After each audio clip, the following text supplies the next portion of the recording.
the links of the heavy chain that your poetic genius enchain. See that in the ardent zone, the Spaniard where shadows stand, doth offer a shining crown. Joe! Yes, Josephine. What is it? What are you up to?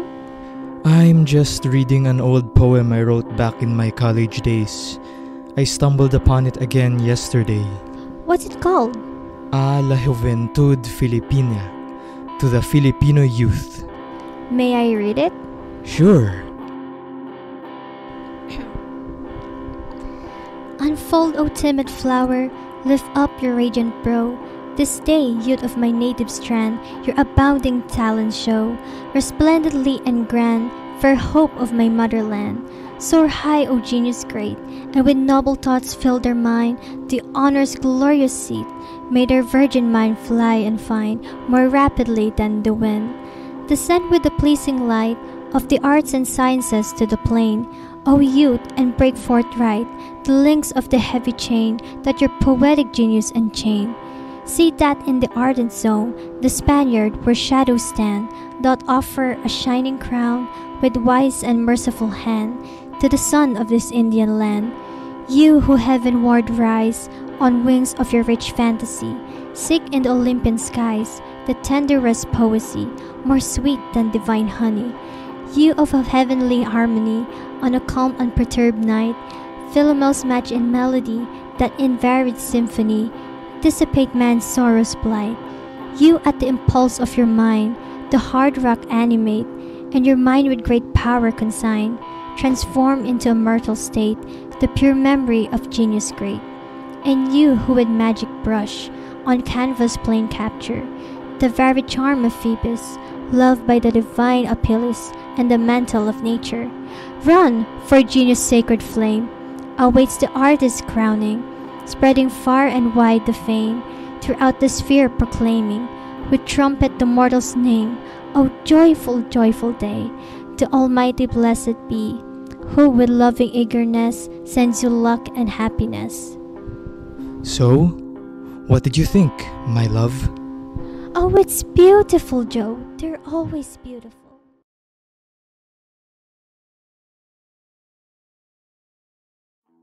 Fortunato screamed, begged, pleaded, and his last words were, "If you are going to kill me, or must kill me, please shoot me, because I've done no wrong." Also, the men mauling him. Uy, Benjo, natapos mo na ba yung essay mo para sa class ni Miss Salonga? Ha? Anong essay? Yung What is a Nationalist according to Rizal? Ah, yun pala. Dehins, pre. Mamaya ako na lang asikasuhin. May time pa naman. Baka sa walang katapusan mong pagbasa ng conjugal dictatorship na yan, hindi mo magawa essay mo. Maniwala ka sa akin. Magagawa ko yan bago yung deadline. Ikaw ba? Tapos ka na ba sa essay mo? Baka sa walang katapusan mong pag-aasikaso sa time machine mong hindi naman gagana. Hindi mo rin magawa yun. Uy, anong pinagsasabi mo? Gagana yung time machine na to, no? Si Doc Brown kaya gumawa ng manual. Sino ang Doc Brown? Yung sa Back to the Future? Oo, sinunod ko lahat ng sinabi niya sa comic issue na ito. Pre, nagbibiro ka ba? Eh di wag kang maniwala. Basta ako, gusto ko makakita ng dinosaur. Bahala ka dyan. 1 hour later. Pre, ready na yung time machine ko. Uwe ba? Ano hinihintay mo? Subukan mo na. Sige, sige. Commence time from 3, 2, 1. Dinosaurs! Magkikita na tayo! Roar!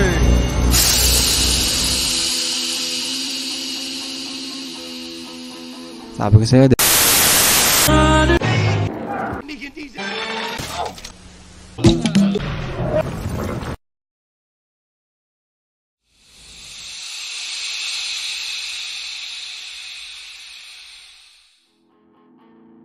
Pre, anong nangyari? Asan tayo? Asa ibang dekada na bata? Uy, Benjo, asan damit mo? Uy, asan yung sayo? Matula tayong damit. Huwag mong sabihin na dinala mo tayo sa panahon ni Adan at Eva, ha? Gagi, pre, anong gagawin natin? Ayun, pre. Pasok tayo sa bahay na yun. Baka may mahanap tayong mga damit na mahiram. Sige, tara.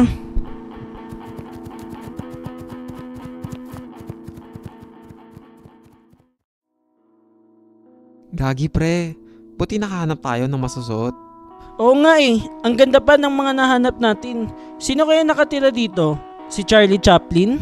Intruders! Anak ng putik na yan. Josephine, what's the matter? Josephine? Thank God you're here, Joe. I Joe? caught these two intruders trying Joe, to take Mama? your things. Pre, andito ata tayo sa bahay ni Rizal sa Dapitan. Gagi, oo nga. Sino ba kayong dalawa at ano ang ginagawa nyo dito? Ginoong Rizal? Tama po ba? Ano? Uy, Gagi, tama nga.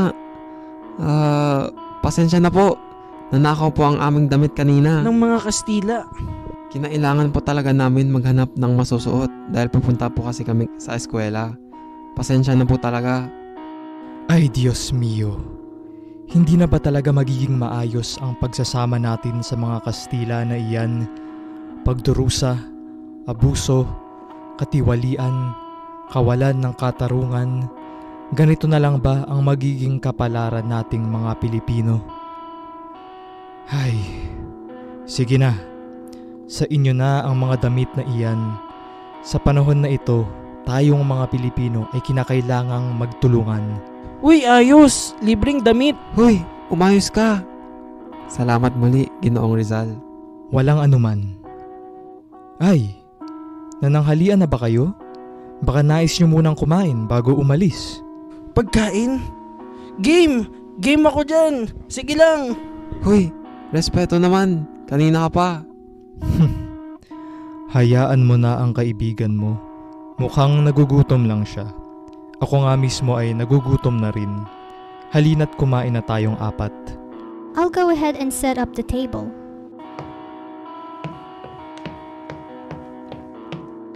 Tara na. Buboy, isa pa ha. Oo na, oo na! Gagi, sa bahay tayo ni Rizal. Sheesh!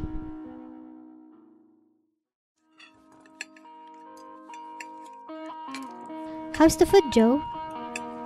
Oh, well done, Josephine. It is most definitely what in the Philippines we would say as malinamnam. And how about for the two of you?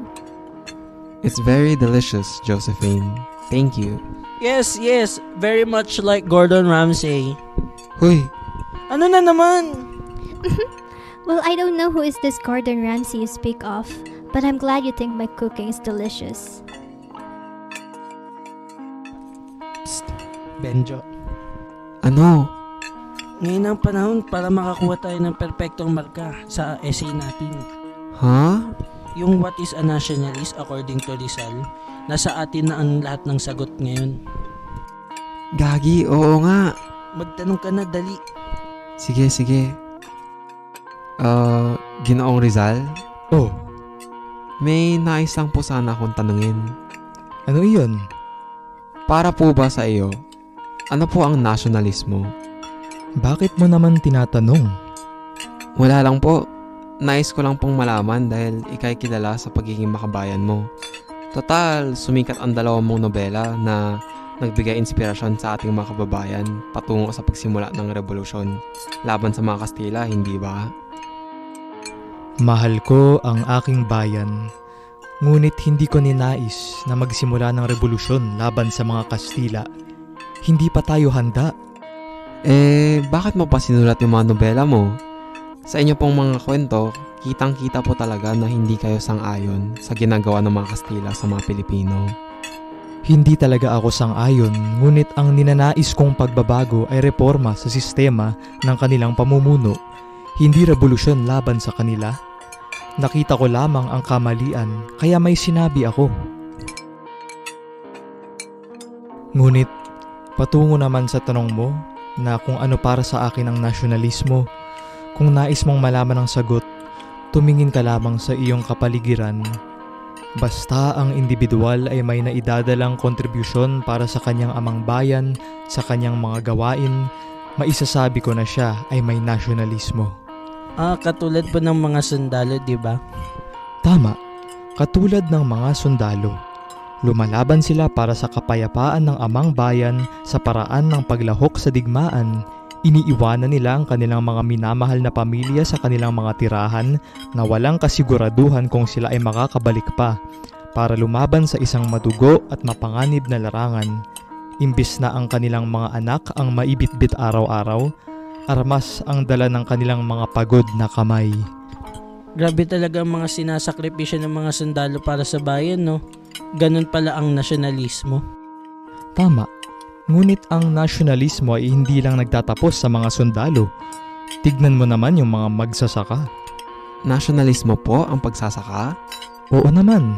Pansinin mo ang sipag na inilalahad ng magsasaka araw-araw sa kanyang pagtatanim at pagtatrabaho sa ilalim ng arawan para ang kanyang mga kababayan ay magkaroon ng makakain sa kanilang mga lamesa. Oo nga, no? Mahirap talaga kapag walang pagkain. Ginoong Rizal, paano po kaming mga bata pa? May papakita po ba namin ang nasyonalismo kahit mga estudyante pa lamang kami? Aba oo naman. Paano po? E di mag-aral kayo ng mabuti at huwag kayo maging tamad-tamaran. Huwag ibaliwala ang edukasyon at pag-aaral dahil darating ang panahon kung saan magagamit nyo ang inyong mga natutunan para sa pag-unlad ng amang bayan. Awesome. Basta huwag nyo lang kalimutan, sino ka man, maaari mong ipakita ang nasyonalismo at pag-ibig para sa amang bayan sa sarili mong mga gawain. Kanya-kanyang contribution lang yan. Grabe, perfecto na tayo nito sa essay. Hoy!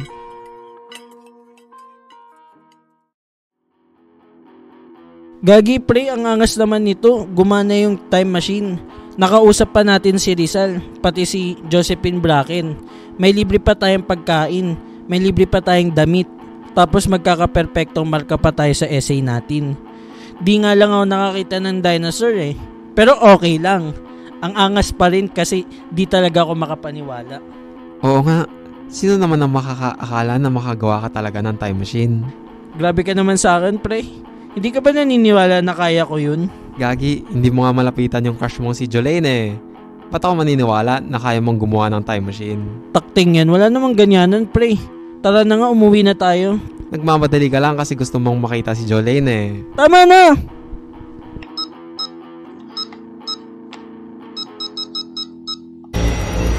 Commence time from 3, 2, 1. Yee, Jolene! Anak ng tokwa.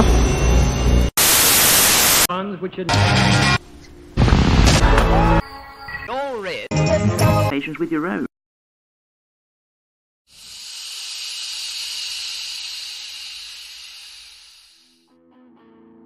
Uy! Ba't wala naman tayong damit? Pre, asan yung drips natin?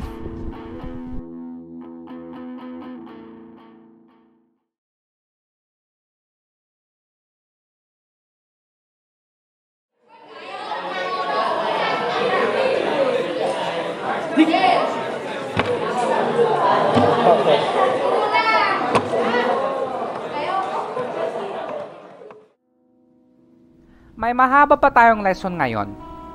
Pero bago ang lahat, narinig nyo ba ang good news? Ano pong good news?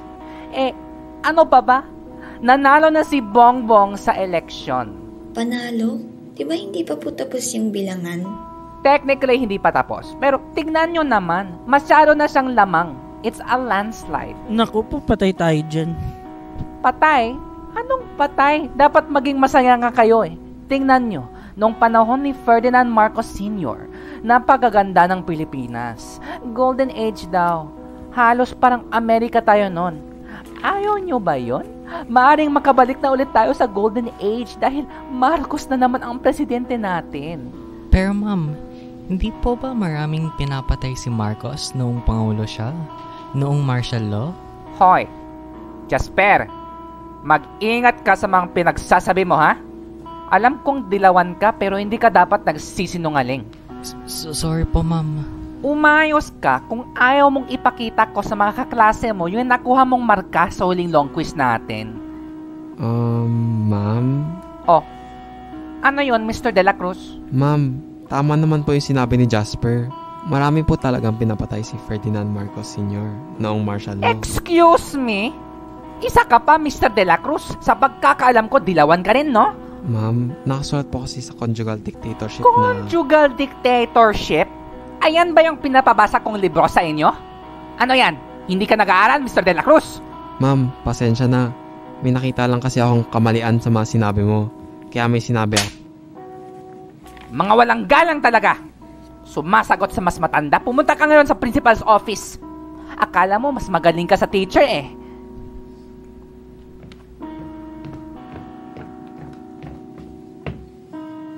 Marcos is no hero. Putang ina!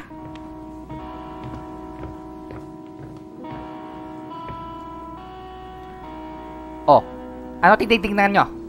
Maglabas ng 1/4. May quiz tayo ngayon. 1 to 15. Identification.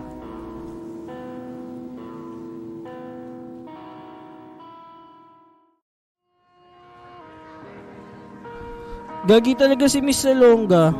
Tama naman sinabi ni Benjo eh. Excuse me, Buboy? Ano yun, Jelaine? Di ba best friends kayo ni Benjo? Oo, bakit?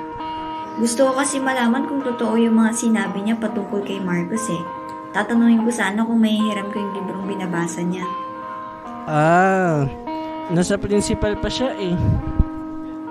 Sige, mamaya na lang. Salamat.